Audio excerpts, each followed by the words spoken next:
Hello friends, today I'm finally making a video I've delayed for a long time. Today I want to tell you about two very important people, but important in a negative context. People working openly and directly to destroy Ukraine. The first is George Soros, the second is his partner Victor Pinchuk Soros. This character deserves a mini feature or a detailed video, which will definitely be released on the channel, but a bit later. In short, this is the man, a financial speculator, Dr. Evil, who does all sorts of nasty things, conducts experiments in Ukraine, the one who funds all the anti-Trump movement, the leftist movement of scoundrels in America, and politicians. He also funds officials in America, and does so very actively. Overall, if you look at it, there is a whole huge structure, an entire multi-billion-dollar system that simply works using technology to destroy Ukraine. I'll tell you how this happens now. I'll briefly talk about that very United States Agency for International Development which Trump shut down. You can read separately about these non-governmental organizations on the internet.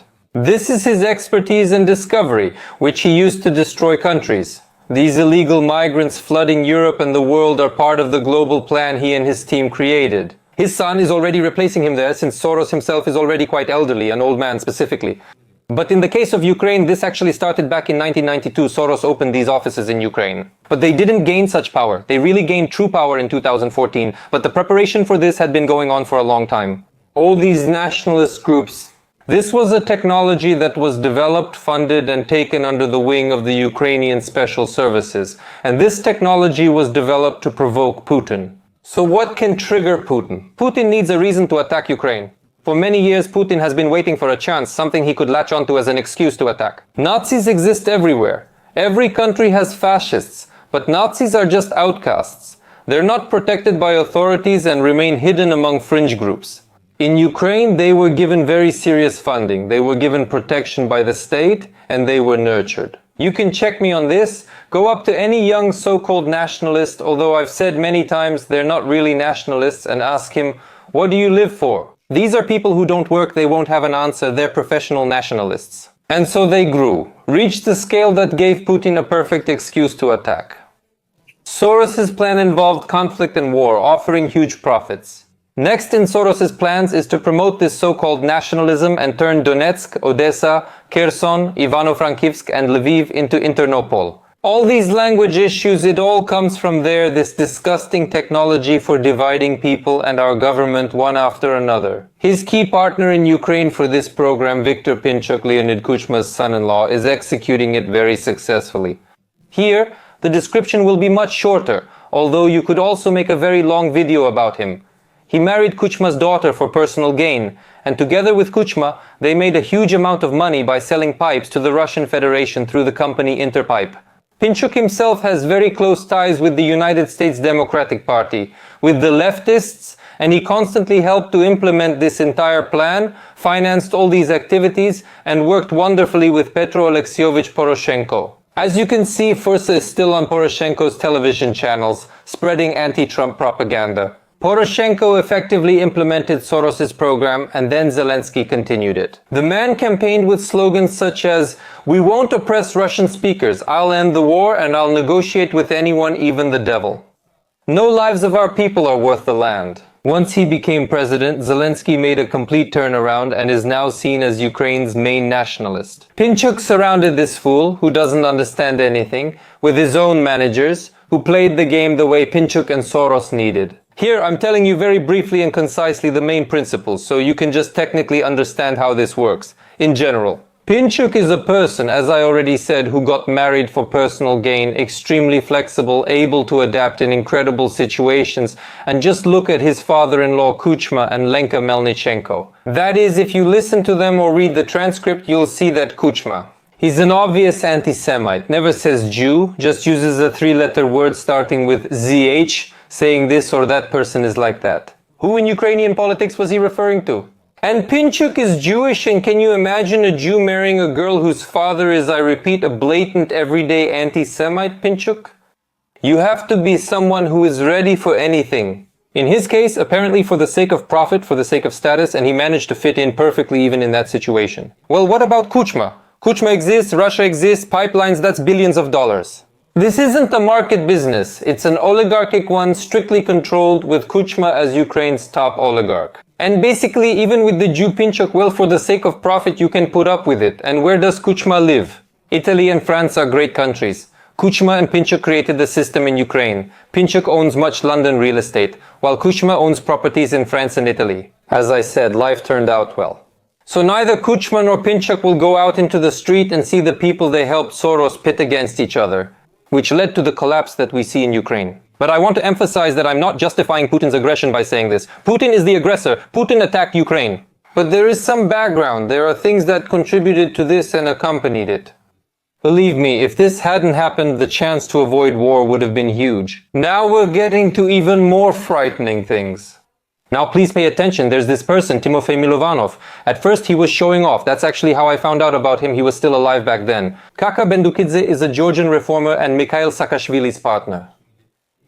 Bendukidze is the real reformer who created all of Saakashvili's reforms. It was all political public relations shouting and cover, but he was a real man of action. That's Bendukidze and Milovanov. Bendukidze met with him, I think he organized some conferences there. And Bendukidze called himself a libertarian, by the way, which I am too. And Milovanov pretended to be a libertarian. But I immediately realized that he was a scoundrel, and later, by the way, Kolomoisky said something great about him. He called him an idiot. Milovanov really is a complete idiot. Pinchuk then got him into Zelensky's team. He spoke publicly more, and I realized he was a total scoundrel. And I'll prove it to you right now. Just listen, people. What principles is Milovanov's worldview based on? Basically, the entire Zelensky party, and honestly, our whole state too.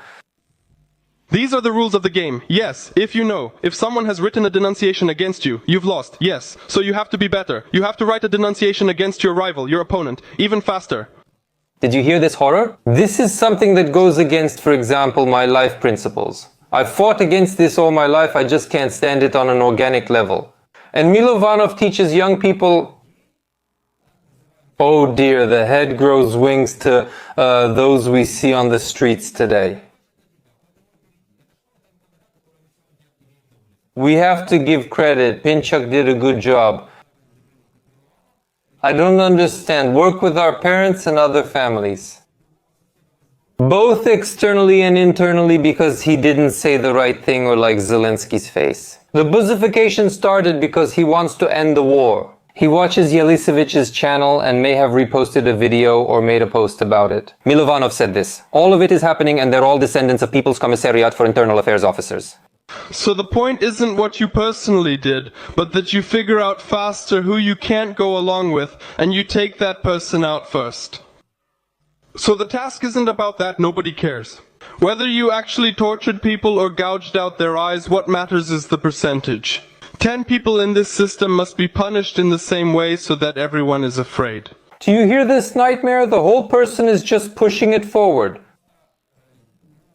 Totalitarian dictatorial tendencies. Of course, it's funny to hear about gouged eyes and torture from mom's little pie, who would never do anything like that to anyone, would never show any aggression, and would just hide under the table. But what's going on in his head makes you think, and you're being asked to punish him. There are said to be about 10 people like me, the rowdy type, but really, maybe just 2 or 3 nationwide and perhaps only 1 in Ukraine.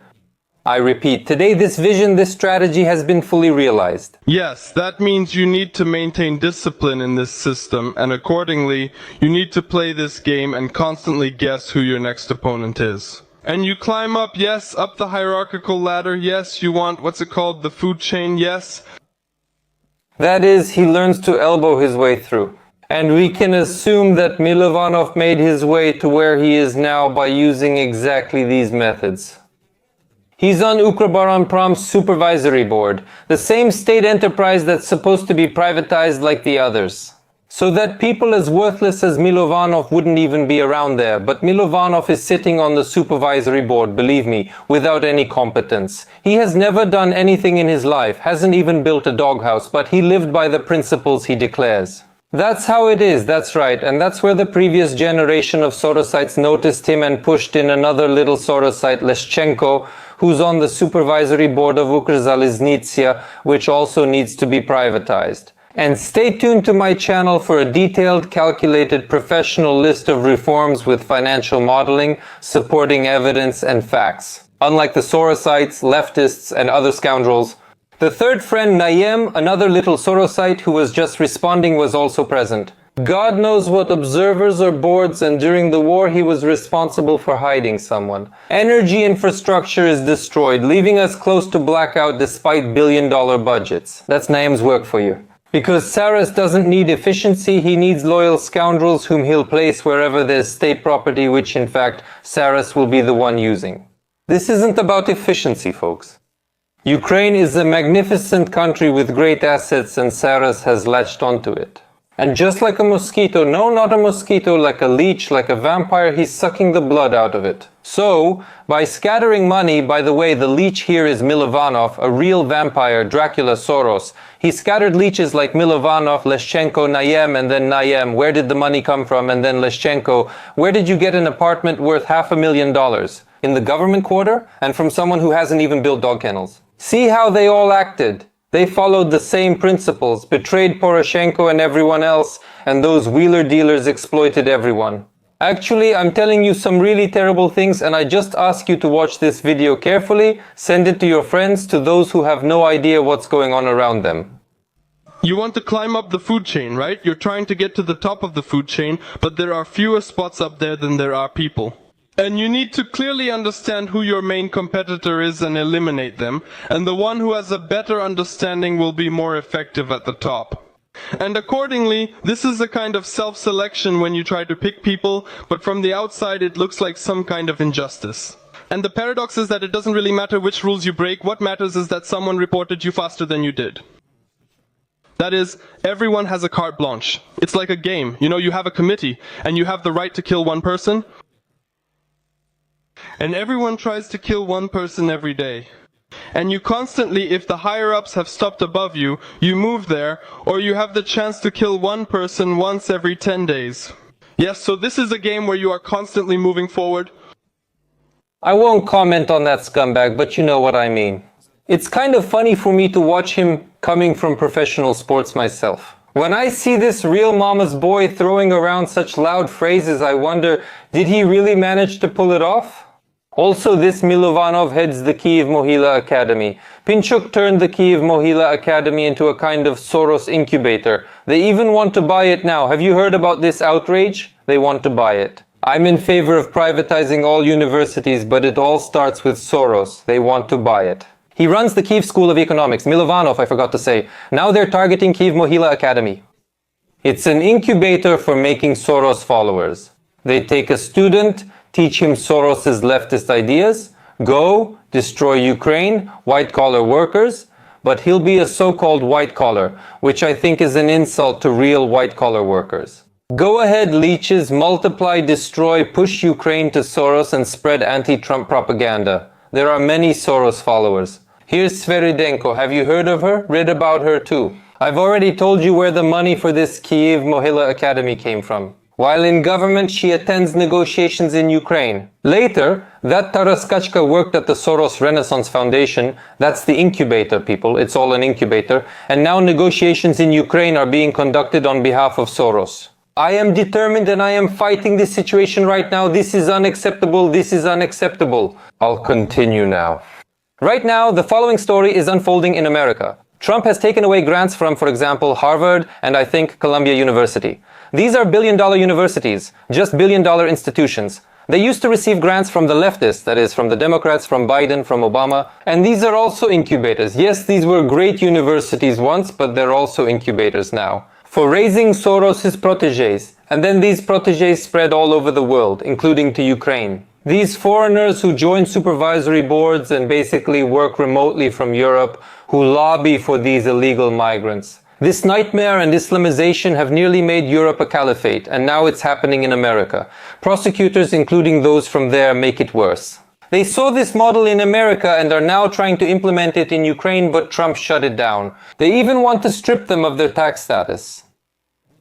He said you can get grants, but there are several requirements. That's not the topic now. If you want to read the video for a long time, find common sense on the internet and apply it. That's about racial issues, sexual issues, these minorities and everything else.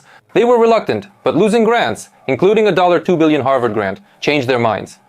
There shouldn't be any Soros-related things in Ukraine. They kicked Soros supporters out of their countries and those countries are moving up.